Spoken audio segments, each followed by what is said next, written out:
Je vous remercie. La parole est à Madame la Première ministre. Merci Madame la Présidente, Mesdames et Messieurs les députés.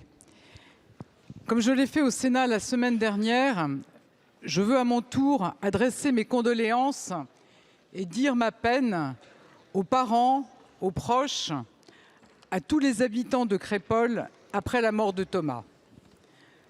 Thomas avait 16 ans.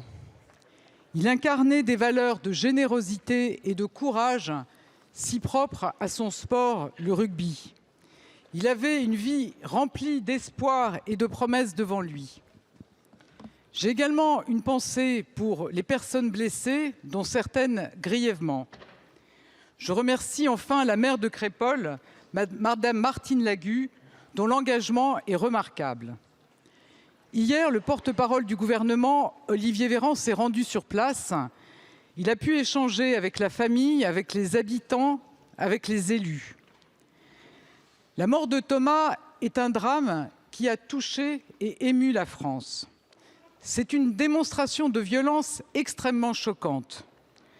Toute la lumière devra être faite. 9 personnes ont déjà été interpellées et mises en examen. J'ai toute confiance dans les enquêteurs et les magistrats. C'est grâce à eux et à eux seuls que la justice passera. Certains individus violents rendent impossible le quotidien de nos quartiers, de nos villes et de nos villages. C'est inacceptable. Je veux le dire aux parents de Thomas, le dire à tous les Français. Avec mon gouvernement, nous serons intraitables. J'ai annoncé récemment un projet de loi sur la justice des mineurs pour davantage responsabiliser les parents et mieux sanctionner les jeunes. Face à la désinhibition de la violence chez certains, il nous faut de nouvelles réponses. J'ai demandé aux ministres Gérald Darmanin et Éric Dupond-Moretti de me faire des propositions pour lutter efficacement face à ces bandes et les empêcher de nuire. Nous devons tout faire pour qu'un tel drame ne se reproduise pas.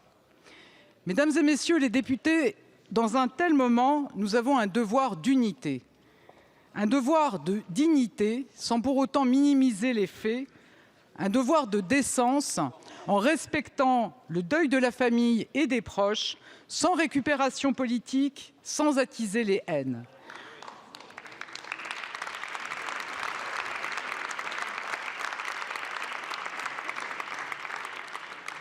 Je condamne avec la plus grande fermeté les démonstrations et les actes de violence de l'ultra-droite ces derniers jours.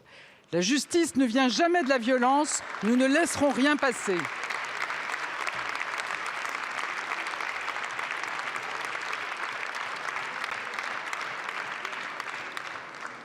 Mesdames et Messieurs les députés, toute la lumière doit être faite sur la mort de Thomas et nous y veillerons. Et vous pouvez compter sur moi et mon gouvernement pour lutter avec force et détermination contre les violences. Je vous remercie. Merci beaucoup, Madame la Première ministre.